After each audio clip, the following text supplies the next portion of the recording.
Meron? Andyan ang nanay, tatay, bunso. Nasaan?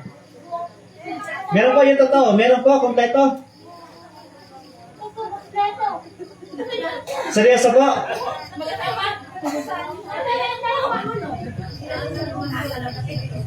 Pero andito po. Andito ang mga anak. Basta sa iyo dito. Doon. Kukunin ko. Sige. Ayan. So, meron po kaming simpleng regalo po sa inyo. Actually, ito po ay aklat. Ano po? Aklat na makakatulong po sa ating pong pang-araw-araw na pamumuhay. Hintayin natin ng konti. Explain ko yung ibibigay na aklat. Okay, so sila lang po ang kompleto. Yung po sana ibibigay din sa mga nakasagot. Ano po? Pero kukunti naman po ang nakasagot sa mga tanong. Dahil siguro kung ako rin po nasa kalagayan nyo, hindi rin po ako basta-basta makakasagot. Kung wala akong notes, ay English po kasi yung nasa presentation eh. Ang hirap naman po i-memorize nun. Kaya mas maganda po kung mayroon po kayong mga anak na pwedeng mag-picture o kaya naman ay magsulat para po sa inyo. Gusto ko po kayong papiliin sa dalawang aklat na ito. Ito pong isa, kanina ko lang po ito binili sa San Pablo. At ito pong isa ay medyo matagal na pong nasa akin. Pero may plastic pa po siya. Marami po kasi niyan sa bahay. Ito pong isa ay mga payo sa pagiging katiwala. Dito po yung nakasulat, yung sikreto ng mga Seventh-day Adventist. Bakit itong mga Seventh-day Adventist na ito ay parang masaya? At isa pa, bakit parang ang mga ito ay maayos na hindi mo mamukhaan na naghihirap o may problema din. Ano po?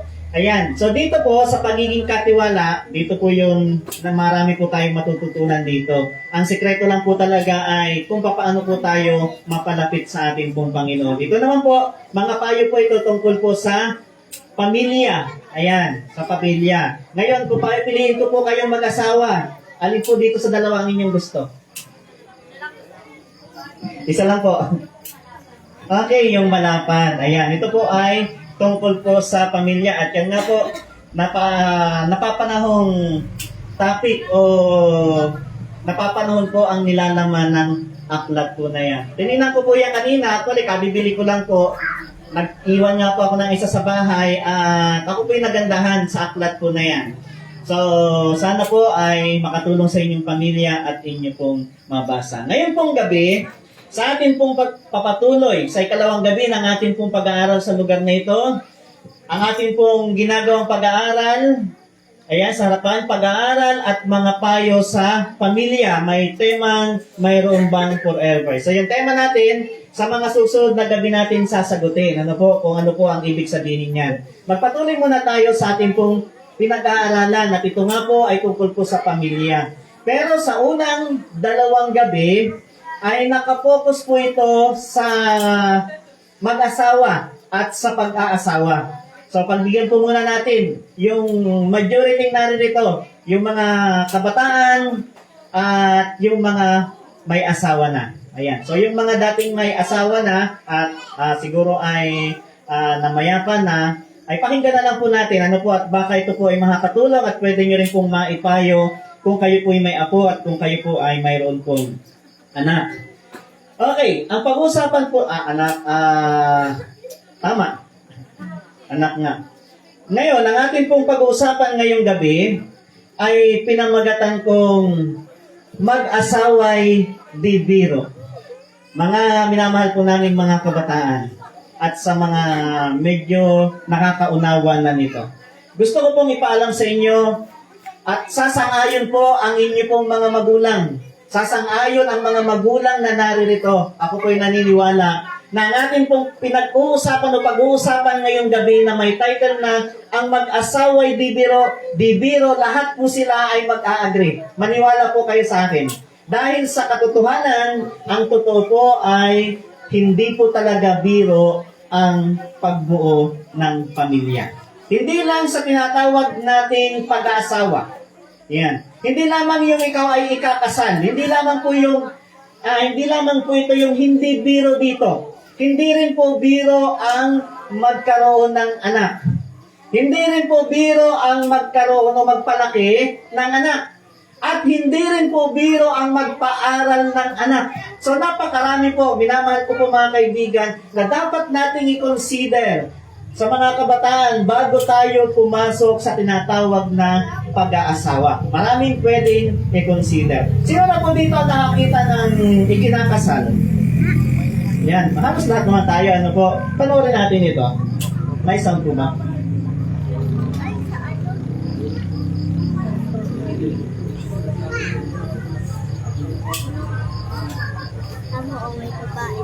Kaso loading. Ano po? Sana mag-play. Kung hindi, ay di sayang yung aking pagkakagawa.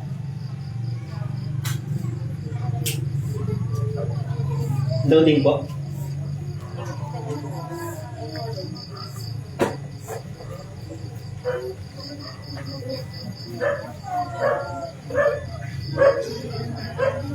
At dahil loading po ay hindi rin po mag-proceed ang ating presentation.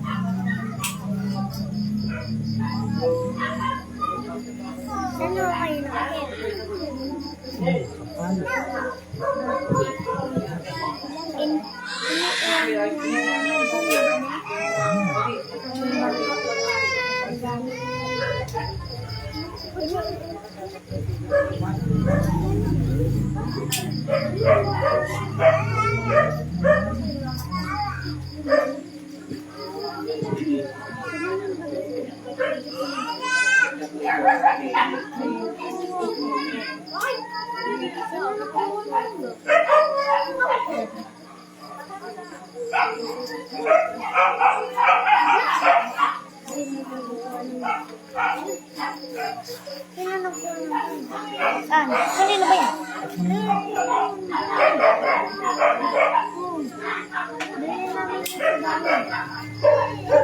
Jerica, taba, baby, love, yan, asawa.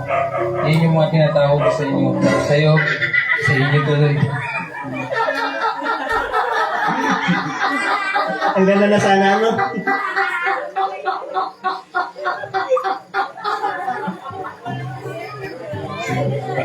Ang ganda na sana ng intro.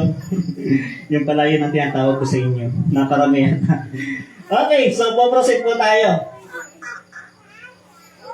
Sino na po dito sa atin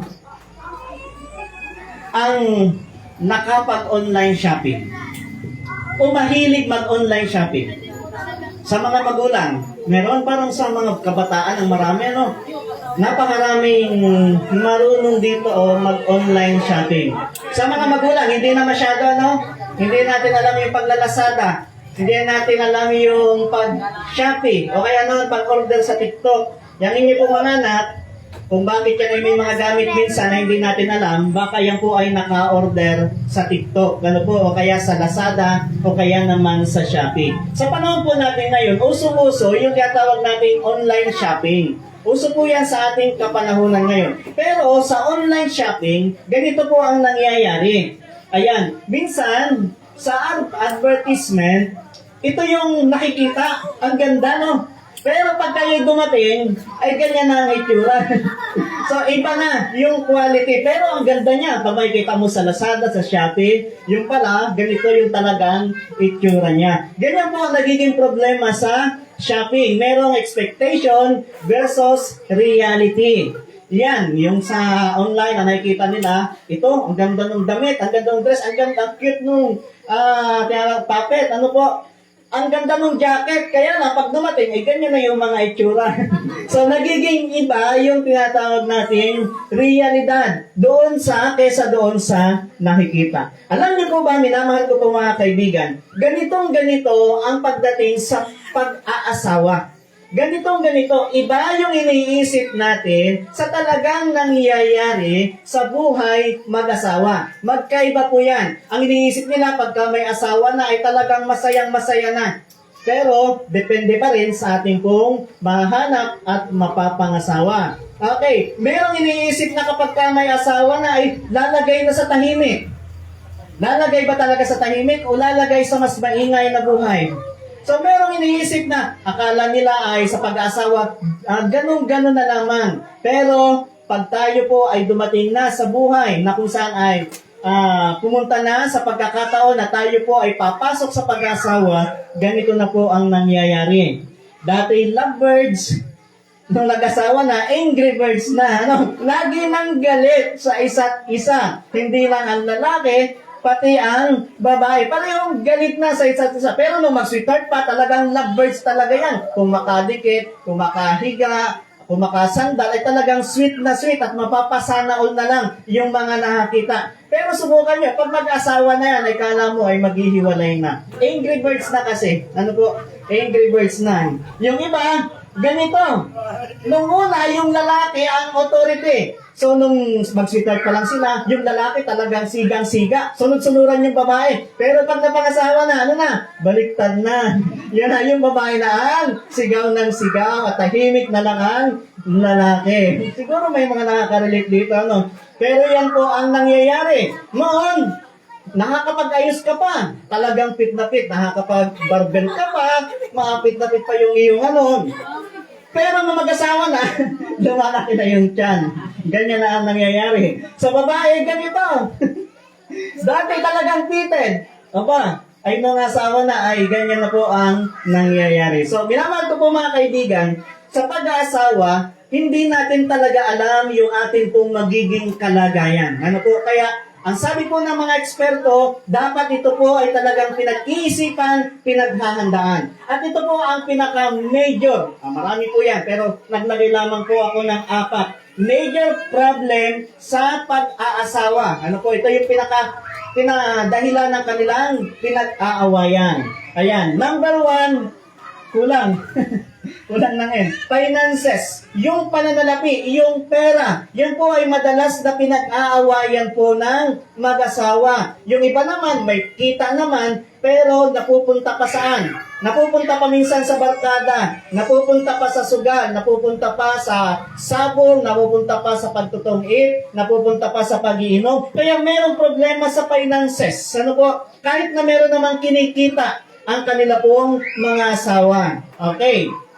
Next, pangalawa, religion. Yan, pinag-aawayan din po yan ng mag-asawa. Pangatlo, yung ating pinag-usapan kagabi, in-law. Ano po? Yan po ay madalas din na yan po ang nagiging problema ng mag-asawa. At pang-apat, yung tinatawag nating pakikipagtalik. Ayan. So, yung 4 po na yan, minamahal ko po mga kaibigan, o sa mga kabataan namin, at sa mga nasa tamang edad na gusto na pumasok sa pag-asawa, dapat kinoconsider po natin ang 4 na bagay na ito. Una, dapat siguraduhin natin, tiyakin natin na mayroon tayong trabaho bago pumasok sa tinatawag na pag-aasawa.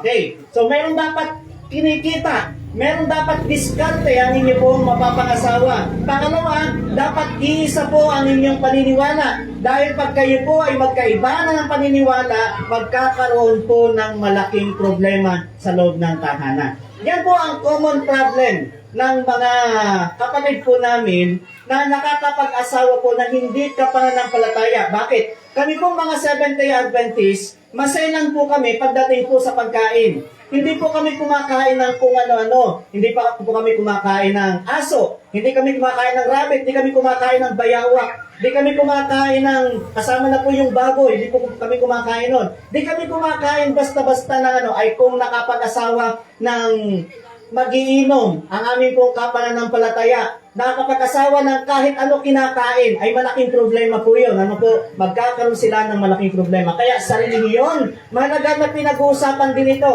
ng bawat papasok sa isang relasyon. O kung kayo po may asawa na, pinag-uusapan niyo po itong dalawa.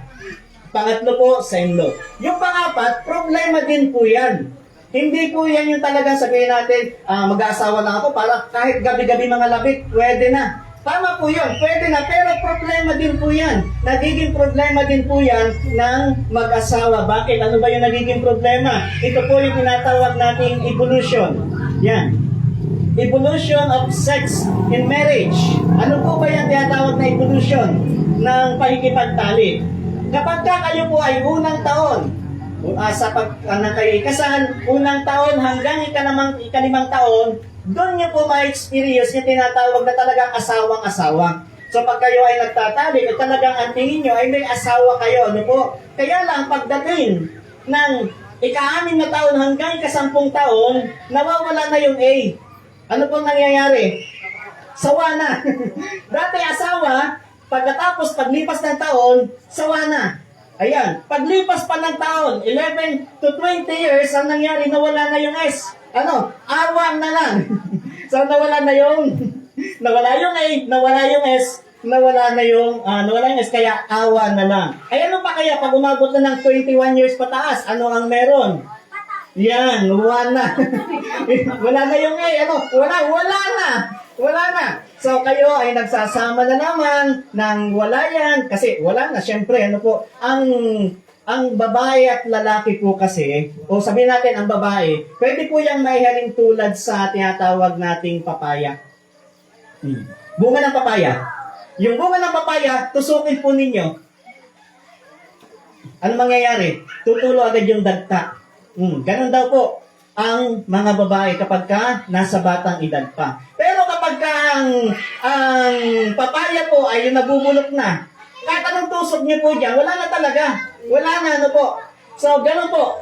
Sa tinatawag po nating pag-aasawa, hindi po dito pinag-uusapan yung pakikipagtalik lang. Hindi po yun yung kinoconsider natin. Dahil pwedeng mangyari na magsawa kayo sa isa't isa, pwedeng mangyari na awa na lang, kaya nyo ginagawa yon kasi gusto nung isa, pwedeng mangyari na wala kayong gana sa bagay na yan. Pero ang pinakamalaking bahagi ng tinatawag nating pag-aasawa ay usapin sa financial. Malaking bahagi yan. Bakit? Marami kayong pag-aaralin. At yung pag-aaralin ninyo mula kinder hanggang sa ito po ay makaabot ng college. Ay paano kung 5 yung inyong pag-aaralin? Di malaking problema. So, marami po o pinag-uusapan dapat, hindi lang yung kinukonsider, hindi lang yung pagtatalik, kundi kinukonsider din yung kalagayan financially. Kaya kung kayo po ay papasok sa pag-asawa, mga kabataan, siguraduhin na kayo po ay graduate na at makakapasok na sa anumang trabaho. Mahalaga po yan na atin pong maintindihan. Okay, so, dahil sa buhay pag-asawa, meron tayong tinatawag na 3 uri ng singsing. Ano? Pag nagpaplano mag-asawa, 3 singsing ang ating marireceive. Siguro hindi alam ng mga magulang yan, 299 na yan, engagement ring. Ano po? Yan po yung issue ngayon sa social media. Pero sa atin ngayon, 3 ring ang ating pong marireceive. At yung ibang mga magulang naka-receive na ng 3 ring. Ano ba yung una? Una, engagement ring. So, swerte sa mga naka-receive. Yung kasi nasa internet, naka-receive ng 299, kaya sumikat. Sumikat po sila o nag-viral po sila. Ano po, pinag-usapan po ngayon yan sa social media. Na ang tanong dyan, kung kayo kaya ang babae, tapos makakatanggap kayo ng 299 na engagement ring, tatanggapin nyo kaya? Yung kasing nakatanggap po niyan ay nag-break sila. Pansamantala, pero nagkabalikan din. Ayos, dinatanggap din yung 299. Unang singsing na matatanggap po ninyo, engagement ring. Sa amin po mga Seventh-day Adventist, wala po kahit isa dyan. Sana yung dulo, wala rin. Sana. Pangalawa, wedding ring. Yan ang pangalawa ninyong matatanggap. Yung pangatlo, may mga nakatanggap na dito, yung suffering. Nagdudusa ngayon sa kanilang asawa. Ayan. So, 3 ring ang ang inyo pong matatanggap hanggang sa inyo pong pag-aasawa at pagtanda. Okay, tandaan po natin, huwag nating i-entertain o huwag nating iisipin o huwag papasok sa ating isipan na kapag tayo ay yung ating mga asawa ay hindi tayo compatible sa kanila. Ibig sabihin, huwag dadating sa ating isipan na yung ating asawa ngayon ay hindi natin ka-compatible. Ibig sabihin ay conflict talaga kayo. Hindi daw po natin pwedeng sabihin yan. Bakit? Mga minamahal ko po mga kaibigan, tayo po sa mga lalaki, yung inyong napangasawang babae, yan po ay galing sa tadyang ng lalaki. So pag sinabing tadyang, kulang ito ng isa. Kaya kailangan talaga ng kapartner, kailangan ng babae dahil fitted po yun palagi sa isang lalaki. Ngayon, ang problema, hindi po yung incompatibility. Ang problema, wala sa inyong gustong mag-adjust. Kagaya ng pinag-usapan natin kagabi. Kayo pareho ay may pride. Nung bata kayo, kasi nag-ipon kayo ng pride. Kaya nung kayo mag-asawa, puro pride na lamang ang inyong nararanasan. Kahit sa paglalaba, pride ang gamit na sabon. Kaya, kapag ganyan ang ating ginawa, ay ano po, meron talagang problema. Maaaring isipin natin, sana hindi na lang siya ang aking napangasawa kasi hindi pala kami compatible. Pero ang sabi ng mga eksperto, hindi daw dapat natin isipin yan. Lahat ng atin, yung ating pong napangasawa ngayon, kung sino man yon, yan po ay compatible sa atin, nakadepende sa ating pong paghahandle. Okay, sabihin natin, ay Pastor, paano kung yung aking napangasawa nga ay talagang lasinggero? Kaya naman sinasaktan ako. Hindi pa rin po ba compatible yon? Sasagutin natin yan sa mga susunod na araw. Okay, tuloy tayo. Meron pong 5 challenges. 5 challenges. Kanina may binanggit akong major problem sa mag-asawa. Dagdagan po natin ng 5 challenge sa pag-aasawa. So pinag-usapan po natin dito mga kaibigan, ngayong gabi ay yung mga problema na nararanasan sa loob ng tahanan, sa pagitan ng mag-asawa. Alam niyo po kapag ka ang mag-asawa ay nakikita ng kanilang mga anak na nagmamahalan, ito po yung sikreto. Pag nakita ng mga anak ng mag-asawa'y nagmamahalan, malaki ang respeto o nagiging respeto ng kanilang mga anak. Totoo po yan. Ang turo po sa akin ng isang pastor, turo po sa amin, na akin pong narinig, kasama kasi ako sa seminar, ang sabi niya sa amin, na mga nakikinig, kung gusto nyo, respeto kayo ng inyong mga kapatid. Yung kapatid naman po ang pinag-uusapan. Sino dito may kapatid? Kung gusto ninyo na respeto kayo ng inyong mga kapatid, dapat ikaw ang unang magbibigay. Hindi ka dapat manglalaman sa kanila. Yung pala ang sekreto, ano po? Alam niyo po, kapag ka meron sa bahay, nag-chat na may kailangan, pag ako'y meron, na una akong nagbibigay. Una akong tumutulong. Bakit? Kapag ka ang panganay daw na kapatid ay marunong, ano po, marunong magpakumbaba, marunong tumulong, marunong, marunong magbigay. Alam niyo po, napapasunod daw ang lahat ng kaniyang mga kapatid. Yun po ang sekreto. Pero pag ang kapatid ay swapang, ang panganay na kapatid ang pinag-usapan po swapang o kaya naman masyadong mataas ang pride, hindi man lang mahinga ng tulong, malaking problema po yan. Hindi ka irerespeto at susundin ng iyong nakababatang kapatid. Ganon din sa mag-asawa. Kung kayo mag-asawa, pag kayo nag-aaway, ay nakikita ng inyong mga anak, mahirap po yan. Mahirap po tayong makakuha ng respeto sa ating pong mga anak. So, meron po tinatawag na challenge o challenges sa pag-aasawa. Pareho, mapababae, mapalalaki. Pero meron akong gustong ikwento sa inyo. Meron po kasing isang babae na lagi niyang dala-dala yung picture ng kaniyang asawang lalaki. So, yung picture ng kanyang asawang lalaki, lagi niyang tinitingnan. Napansin ng asawang lalaki na laging dala ng kanyang asawa yung kanyang picture.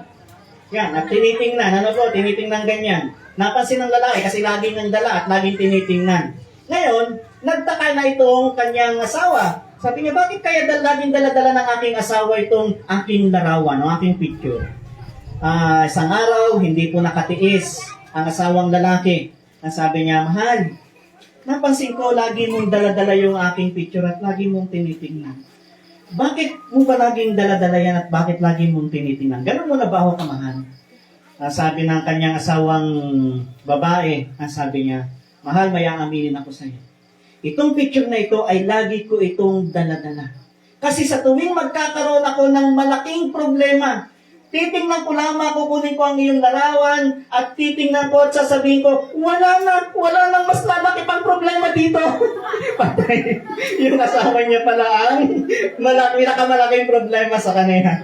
So, sino kaya dito ang pinakamalaking problema ng kanilang mga asawang babae? Sana wala naman po dito. Ano po? So, yun ang sekreto. Kapag kayo po ay problema nyo lagi ang asawa nyo, magkaroon man kayong tambak-tambak na utang. Pwede nyo kunin ang picture ng inyong asawa, sabihin nyo, wala nang mas lalaki pang problema dito. Ano, di ba kaka-relax kayo?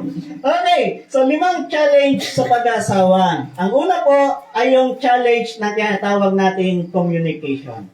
Minsan kasi, May ibang plano ang lalaki, merong ibang plano ang babae. At minsan ayaw nilang mag-usap tungkol sa bagay na ito, kaya nagkakaroon po ng problema sa loob ng tahanan. Okay, yung pakikipag-usap, yung pag-uusap na mag-asawa, problema din.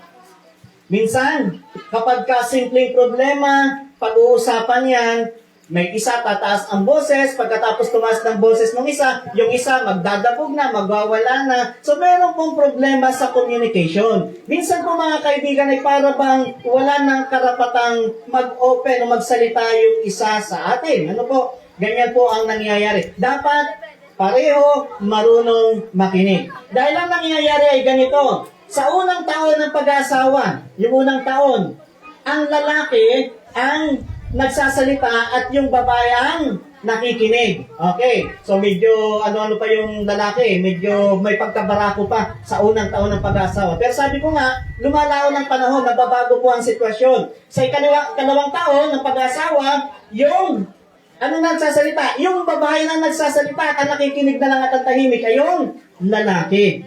Sa pangatlong taon, at hindi pa rin kayo naka-adjust, ito na ang nangyari. Pareho na nagsasalita, yung kapitbahay ang nakikinig. So, meron ang nakikikismis dahil kayo ay nagsisigawan na. Yan, dapat maayos po ang communication sa loob ng tahanan. Pahintulutan natin na magsalita ang ating mahal na asawa. Huwag tayo agad sasabat, palibasay may sarili tayong idea, pakinggan natin sila at i-balance po natin ang mga sitwasyon. Ang pangalawa, yung challenge na ang inyong usapan ay maging positive palagi. Ang kadalasan po kasi na nangyayari, pag may pag-uusap ang mag-asawa, parang laging nag-aaway. Ano po? Parang laging nag-aaway, parang meron laging pinagtatalunan. Yan po ang nangyayari. So dapat magkaroon po kayo ng tinatawag na positive conversation. Sa aming pong pamilya, hindi po perfecto ang aming pong pamilya. Kaya lang pag kami po ay nagsama-sama na, pag kami po ay tutulog na, andyan na po yung tawanan, andyan na po yung kwentuhan na kwentong barbero, andyan na po yung mga joke, bago matulog, ganun po ang nangyayari sa amin pong pamilya. Kaya kami po ay naging close family. So, matawag kong super close family. So, yung close family, ayun yung masaya pa nakikita, yung bang hanggat maaari, laging sama-sama, ganyan po ang nangyayari. Ano po? So, dapat po, ang akin po kasing mga magulang, pag sila'y nag-uusap, ay lagi pong may biruan. Okay? So, yun po ang nangyayari, yung aking mama at yung father. Kaya, kami po, magkakapatid, mabiro po talaga kami. Kasi, nakasanayan po namin sa aming tahanan. At yung pagbibiro po namin, may kadalasan, may pagkapiluso po. Yun po yung biro namin, may bagang may pagkapiloso po. Yung pagkapiloso po tinatawag ay pag sinabing pasabay ako, literal na sabay yun. Sige, babagalan ko lang. Ganun po yung pagkano namin, pagbibiro. Okay, so dapat po mga kaibigan, ganyan ang mangyari sa ating tahanan. Yan po yung payo. So magbabalas po tayo kung yan po ba ay possible sa ating tahanan, possible natin gawin sa ating asawa, ibabalance po natin. Ano po? Okay, pangatlo, the challenge. Challenge din po ito. Yung kayo po ay magkakaroon ng isang kaisipan. Challenge po yan. Kasi iba ang isip ng babae, iba talaga ang isip ng lalaki. Talagang masusubukan po natin yan. Ano po? Masusubukan nyo yan sa mga may asawa. Alam natin yan. Ano po? Iba ang isip ng babae, iba ang isip ng lalaki. Sa iisang sitwasyon, meron pong magkaiba silang solusyon at meron silang magkaibang kaisipan. Ganyan po. Kagaya halimbawa sa pagsusuri na lang. O sa pagsusuri. Pag ang lalaki po nagkamali, madali lang sabi niya, sorry na. Yun lang ang lalaki. Pero kapag ka ang babae ang nagkamali, ay marami pa yan, bla bla bla bla bla bla bla. Okay. Hindi ba yung tapos, bla bla bla bla bla bla bla. Marami pa rin-explain, bla bla bla bla bla. Ang kinalabasan po, meron pa rin bla bla bla bla bla. Hanggang sa ang kinalabasan na yan, ay wala na. Hindi na makahingi ng sorry. Yan ang nangyayari. Samantalang ang lalaki, nahingi po yan ng sorry. Isang ano lang. Kaya gano'n ang babae kasi ang isipan ng babae, balikot yan. Marami pang mga pasikot-sikot yan. Humingi man yan ng sorry, marami muna yang sasabihin. Kaya ito po ay problema. Kaya yung challenge na ito, dapat ito po ay ma-address sa ating pong tahanan, sa ating mag-asawa, dapat ay meron sa inyo na kahit papaano ay marunong umunawa. Next. The challenge of family finance. Okay. So, isa po yan, sa binanggit ko po kanina, yan po ay problema po sa loob ng tahanan. Sa amin pong tahanan, yan po ang nakita ko na ay sa isang pinag-aawayan po nila ng aking pong magulang. Ano po, pag wala ng pera sa bahay. So, noon yun, nung medyo malaki na kami, nawala po ito sa loob po ng aming pong bahay. Parang nasanay na sa ganong kalagayan. Okay, pang-5, the challenge to listen to your partner. So ito naman po ay halos naroon na sa communication. Minamahal ko po mga kaibigan. Ang challenge po na pakinggan ang side ng bawat isa. So ito po ay mahalaga po na may address sa loob ng ating tahanan. Sino na po dito ang nakapakinig ng kapitbahay na nag-aaway? Mahalata lang tumaas, mahalata yung mga marites. Hindi, joke lang. Nakarinig lang, hindi naman marites. Minsan po kasi, nung nakaraan, hindi ko alam kung basta gabi, nandiyan po kami kina Ate May sa taas. Ano po? Nasa taas kami. May pinag-uusapan kami. Aba, nakita namin dito, nagkakagulo. May nagmumura na, may nagtatagaan yata. Ano po? So, pero natuwa ko, walang bumaba sa amin para makipag-usyo. So, wala naman nakimarites. Naandun lang kami sa taas. Pagkatapos, hayaan na lang namin. Sino po dito, pangalawang tanong, sino po dito ang nakakita na nakapitbahay o mag-asawang singer na nag-away? Wala pa? Nakakita na kayo mag-asawang singer nag-away? Paano kayo mag-away yung mag-asawang singer? Alam niyo po, merong mag-asawang singer na nag-away. Sa pag-aaway nila, para hindi mahalata ng kapitbahay na nag-aaway sila kasi mga professional nga sila, dinaan po nila sa pag-awit yung kanilang pag-aaway. Ayan. So, yung lalaki, nahingi na ng sorry doon sa babae habang naliligo sa CR. Kaya, sa paghingi niya ng sorry, ay dinaan niya ito sa awit. Ang sabi ng lalaki ay, pagpasis, hindi ako singer ha. Pero aawit po ako para sa inyo. Dahil yan po ang ginawa ng lalaki. Sabi niya, I'm sorry, my love, kung ikaw ay nasaktan ko. So yan ang kaniyang ang puso ko'y sumasamo. Para hindi sila mahalata ng kapitbahay, dinaan sa awit yung pag-aaway at paghingi ng sorry. Ang sabi ngayon ng babae, dahil narinig ng babae yung pagsusuri ng lalaki, abay, umawit din habang nasa CR. Ang sabi ng babae doon sa CR, please release me, let me go, 'cause I don't love you anymore. Aba, masakit, Masakit yung reply ng babae. Ay dahil na naliligo yung babae dun sa loob ng CR, gusto talagang magkaayos. Gusto nilang magkaayos. So, gusto magkaayos ng lalaki doon sa kanyang asawang babae. Ang sabi ngayon ng lalaki, biniro niya yung kanyang asawa. Hindi ko alam kung alam niya na awit ito, pero ito po isang awit. Ang sabi niya, wash now my love, for I am ready. Ready to fight na. Ready na. So, sumagot yung babae, narinig niya. Ang panaliligo dun sa CR. Sumagot yung babae dun sa CR. Ang sabi niya, what am I washing for? It's not for you. What I am washing for is not for you. Hindi pala para sa kanya. What I am washing for is not for you. Maybe somebody else will do. Masakit yun. Somebody else will do.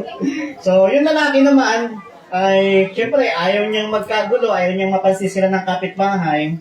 Pumunta na lang sa kwarto, nagkulong doon sa kwarto, Pero after 15 minutes, yung lalaki parang naimasmasan. Lumabas ng kwarto, pawis na pawis. At sa pagkapawis, nakaawit pa yung lalaki. Nakaawit pa, alam niyo po yung inawit? Sabi niya, I did it my way. Joke lang. I did it my way. Okay, pawis na pawis, mo? Next, ito po yung mga tips, payo kung paano po magiging maayos po ang pagsasama ng mag-asawa. Anong oras na po? 7:31.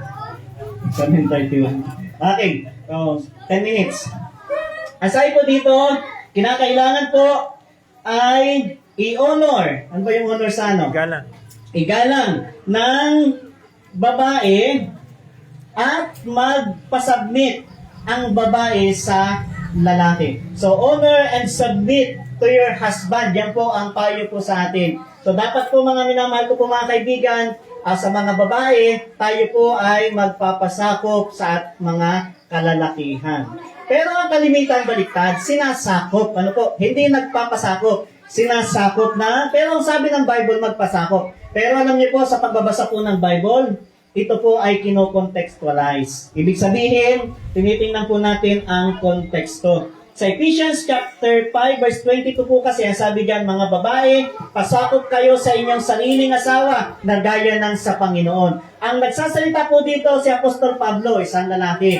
Ano po? At sinasabihan niya, kausap niya, yung mga kababaihan na kaniyang kapananampalataya. Okay. So dahil kapananampalataya yun ni Apostol Pablo, ang sabi niya doon sa mga mananampalataya, pasakop kayo sa inyong sariling asawa. Hindi ko alam kung ano ang payo doon sa mga hindi mananampalataya. Pero ito po kasi, ang sinasabi po dito, magpapasakop ang babae doon sa lalaki na naniniwala sa Panginoon.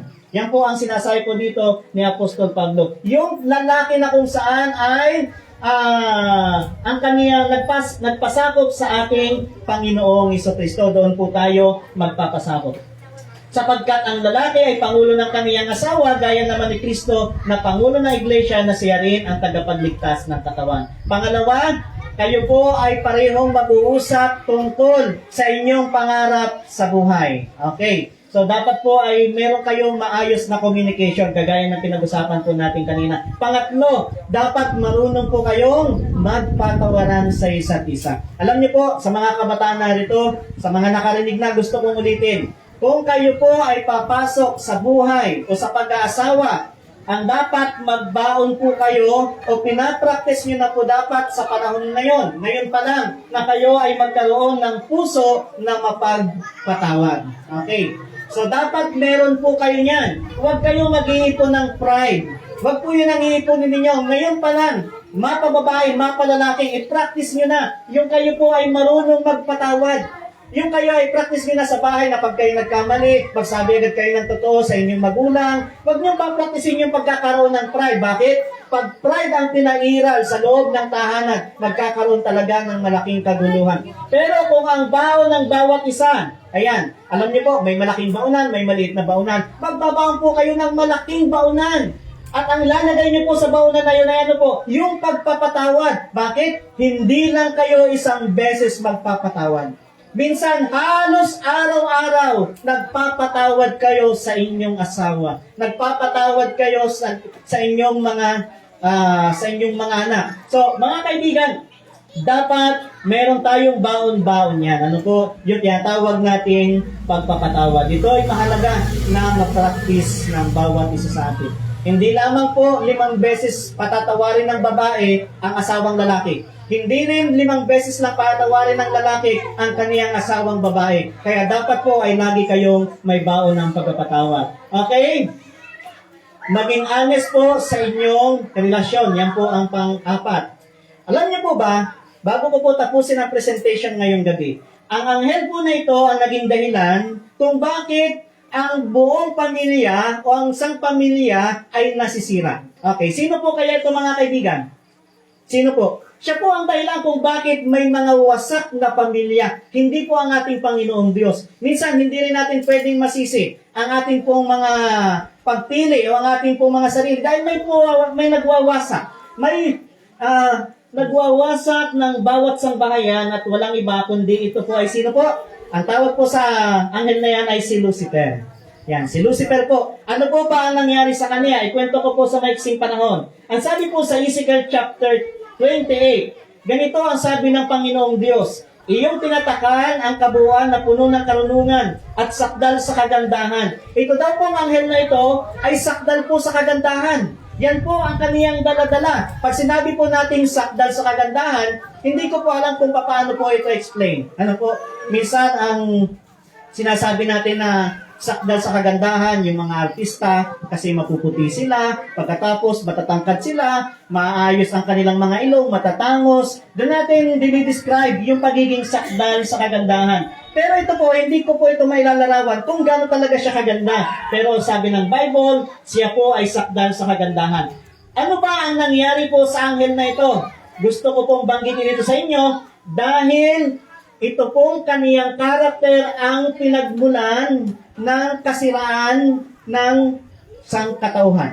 At kung ang karakter din po ng anghel na ito ay makukuha natin sa loob ng tahanan, magkakagulo rin po ang ating pong sambahayan o ang ating pong pamilya. Ano po ba ang nangyari po sa anghel na ito? At sinabi mo sa iyong sarili, okay, siya po'y napakaganda, pero ang nangyari po sa kanya, ano po, nagkaroon ng ganitong katangian. Sinabi mo sa iyong sarili, ako'y sasampa sa langit, aking itataas ang aking luklukan sa itaas ng mga bituin. Ako'y magiging kagaya ng kataas-taasan. Okay? So, ang karakter po, ang naging problema ng anghel po na ito ay tatlong bagay na hindi po dapat natin maging karakter sa loob ng ating pong tahanan. Mapaanak, mapaasawang lalaki, mapaasawang babae. Ano pong klaseng karakter ito? Number 1, pagiging makasarili. Tingnan po natin at sinabi mo sa iyong sarili, ako'y sasampa sa langit. Aking itataas ang aking luklukan sa itaas ng mga bituin. Ako'y magiging gaya ng kataas-taasan. Alam niyo po, sa isang pamilya, isa lang ang maging makasarili. Magulong-magulo na ang pamilya. Totoo po yan. Ano po? Totoo po yan. Kaya dapat, hindi maging karakter po ito. Kung ang asawang babae makasarili, problema po yan. Kung ang asawang lalaki makasarili, ang iniisip na lamang ay ang kaniyang sarili, yung kaniyang barkada, doon na napupunta yung pera sa pag-inom, sa pagsusugal, yan po'y problema ng sambahayan. Kaya hindi dapat po ito, hindi po dapat ito maging katangian ng bawat isa, mapalalaki, mapababae at mapaanak. Dapat hindi po maging makasarili. Ang pangalawa ay yung tinatawag nating kawalan ng kakontentuhan. Ayan. So, hindi po nakontento ang anghel na ito. Siya'y nilalang lang ng Diyos, pero sabi niya, ako'y magiging gaya ng kataas-taasan. Sabi niya, aagawin ko ang trono ng Diyos. So, pangalawa po mga kaibigan, hindi dapat tayo magkaroon ng contentment. Alam niyo po kung bakit nalulubog ang utang ang mga lalaki o mga babae? Sa kadahilanan ng walang kakontentuhan. Hindi naman kaya bumili ng malaking flat screen TV. Uutang sa home credit. Uutang sa Bombay ng malaki. Uutang sa kung saan-saan. Uutang sa paluwagan o kung saan. Para lamang magkaroon ng flat screen TV. Ang nangyari, nagkalubog-lubog sa utang. So kapag ang asawang lalaki, asawang babae, hindi marunong makontento, yan po'y nagiging problema sa loob ng tahanan. So, ang unang, hindi dapat maging karakter. Mapalalaki, mapababae. Hindi dapat tayo maging makasarili. Pangalawa, hindi dapat tayo dapat tayo magkaroon ng kakontentuhan. Hindi dapat tayo magkaroon ng walang kakontentuhan. Ang pangatlo, hindi dapat tayo magkaroon ng pride. Ang anghel po na ito, nagkaroon ng tinatawag na pride. Nagkaroon siya ng pride. At yung kanyang pride ay talagang mataas. Parang sa Jollibee, yung fried chicken. Mataas talaga yung pride niya. Mataas na mataas at hindi maibaba. So kapag sa sambahayan, pag may pride ang asawang lalaki, may pride ang asawang babae, napakalaking problema. Hindi po pwede yan mga kaibigan. Magkakagulo po sa inyo pong sambahayan. Okay, tapusin po natin ang kwentong ito. Ngayon, ang nangyari po mga kapatid at mga kaibigan, ang ating Panginoong Jesus, nilabanan po niya ang anghel na ito at ang anghel po na ito ay natalo at nung matalo, inuhulog dito sa lupa. Nung inihulog sa lupa, nanira ng pamilya. Marami pong mga pamilya ang sinira po ng anghel po na ito nang siya po ihulog dito sa lupa. Pero ang sabi po dito ng ating Panginoong Jesus, ang sabi po dito, kaya't mga galak kayo o mga langit at kayong nagsisitahan diyan. Nung mawala po si Satanas, si Lucifer, ano pong nangyari sa langit? Anong sabi ng Diyos? Maggalak kayo. Bakit po sinabi ng Diyos na sila'y magalak? Number 1, hindi po nakakatuwang kasama sa buhay ng tao si Satanas. Sino po dito ang gusto sa loob ng pamilya naroon lagi si Satanas? Maliban na ang asawa ninyo, tinatawag ninyong demonyo. Laging andyan yan, hindi yan naalis. Ano po? Pero alam niyo po, hindi po masayang kasama sa loob ng pamilya, sa loob ng tahanan si Satanas. Kaya nga nang mawala si Lucifer sa langit, ang sabi ng langit, ang sabi ng Diyos, managalak kayo, o mga langit. At mga nagsisitahan diyan, naggalak sila, natuwa, hindi masaya sa loob, hindi maganda sa loob ng tahanan na merong diablo o merong ugaling diablo. Hindi po yan maganda sa loob ng tahanan. Ano po? Kaya wag nating entertain. Paano po ba maaalis sa buhay ng isang tao o sa isang pamilya si Satanas? Paano maaalis? Alam niyo po, meron po kaming, nung ako'y bago pa lamang po dito, meron po akong pamilya na madalas na napupuntahan. Kapag ako'y magpapahinga, tapos na mag-visitation, didiretso muna sa kanila, magkakape po ako. Sa Taysan, Batangas, ganoon din. Meron din kaming pamilya na napupuntahan. Bakit? Ano po ang nangyari? Bakit namin nababalikan at napupuntahan? Kasi pag nasa kanila, ang tawag po doon ay very accommodating. Yan. Sino po dito ang merong pinupuntahan kapitbahay at laging naroroon? Meron po? Imposibleng wala. Yung kapitbahay ninyo na lagi kayong naroroon, nagkakape kayo, nagkikwentuhan kayo, nagmamaritisan kayo, ano po ang meron? Bakit kayo pumupunta doon? Bakit? Ini-entertain nila kayo. Pag kayo darating doon, magkape ka muna. O di ba, na-entertain. So, babalik ka ulit kasi na-entertain ka. Alam niyo po, para mawala sa ating buhay o sa ating bahay si Satanas, huwag nating entertain. Baka kaya nasa sa ating tahanan si Satanas, baka lagi nating ini-entertain sa loob ng tahanan. Huwag po nating i-entertain yan para hindi po siya pabalik-balik sa ating tahanan. Ano po? Kung hindi natin yan entertain, hindi po yan pabalik-balik. Okay, ang nangyari po sa aba ng lupa at ng dagat.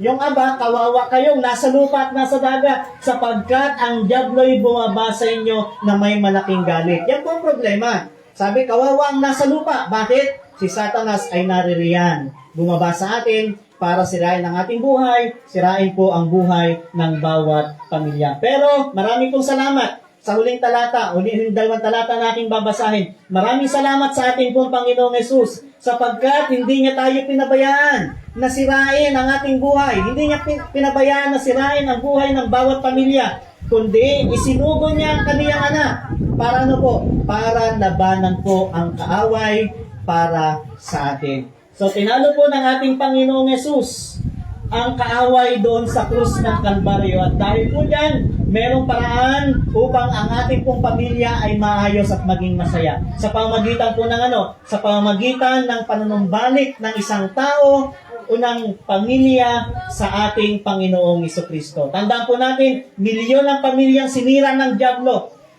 Subalit muling nabuo dahil sa pananampalataya sa ating Panginoong Jesucristo. Malaki po ang naitutulong mga kaibigan ng pananampalataya sa ating Panginoong Jesucristo sa ating pong pamilya. Bago po ako tuluyang magtapos, gusto kong ihalimbawa itong mga umawit na kabataan kanina. Itong mga kabataan, mga lalaki, particular na mga lalaki. Kung yung mga lalaki na yan ay maturuan namin at mga babae na yan ay makumbinsi namin, makumbinsi po kasi may struggle pa rin po kami sa kanila. Hindi yan kagaya namin na simula bata, hindi nagiinom, hindi naninigarilyo. Sanay kami sa ganon. Sila may struggle po yan. Pag yan nakumbinsi po namin na talagang tumigil sa mga ganong gawain, ang laking pasasalamat ng pamilya. Kailan mo yung kanilang anak, sa halip na pumunta sa inuman, nasa simbahan, malaking tulong po yun sa pamilya. Kaya yung pananampalataya sa ating Panginoon, malaking tulong po yan sa pamilya. Kapag kanin yung asawa ay nagbago hindi nag-inom, malaking tulong po yan sa pamilya. Kailan niyo po yung kanya sweldo mapupunta sa lahat sa inyo, mapupunta sa pagpapaaral, mapupunta sa pagkain, sa pagbili ng bigas. Pero pag hindi natin yan inilapit sa ating Panginoon, patuloy niyang sisirain ang kanyang buhay sa pamamagitan ng pag-iinom, sa pamamagitan ng pagsusugal, uubusin niya ang kinikita niya sa mga bagay na ito. Subukan natin. Kahit tayo at ang ating asawa, ang ating mga anak, ilapit natin sa ating Panginoon, magkakaroon ng tunay na kaligayahan sa ating pamilya. Dahil sa ating Panginoong Hesus, lahat ng lalapit sa ating Panginoong Hesus ay magkakaroon ng forever. So ito lamang at pagpalain po tayo ng ating Panginoon.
Ikaw ay magsikap na pumasok sa landas na pinangalan. Ngunit kayong pagkaisip na kung ikaw ay hanggang sa loob siya, gusto ni Jesus ay makasama ka. Panahon malapit na pagdating niya. Napakawalangan, nagsalubungin siya. Ikaw ko na yung lahat magkakasama. Walang mawawagin kahit isa. Kay sarap manahon sa langit na bayan, tuwa at kasiyahan ang magpapagulas. Walang mararanasan ng mga kapighalian, kung sama ang buhay walang hanggan. Panahon malapit na ang pagdating niya. Managaw man lang, walang salubungin siya. Ikaw ko na yung lahat magkakasama. Walang mawawagin kahit isa. Panahon malapit na ang pagdating niya. Managaw man lang, walang salubungin siya. Ikaw ko na yung lahat magkakasama. Walang mawawagin kahit isa. Ikaw ko na yung lahat magkakasama. Walang mawawagin kahit isa. Walang mawawagin kahit isa.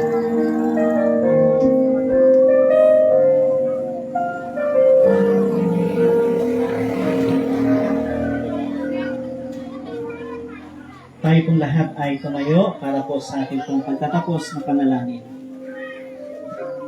Ama naming Diyos na makapangyarihan sa lahat, ngayon pong gabi ay kami po ay nagpapasalamat sa ilang mga bagay na ipinaalala niyo po sa amin.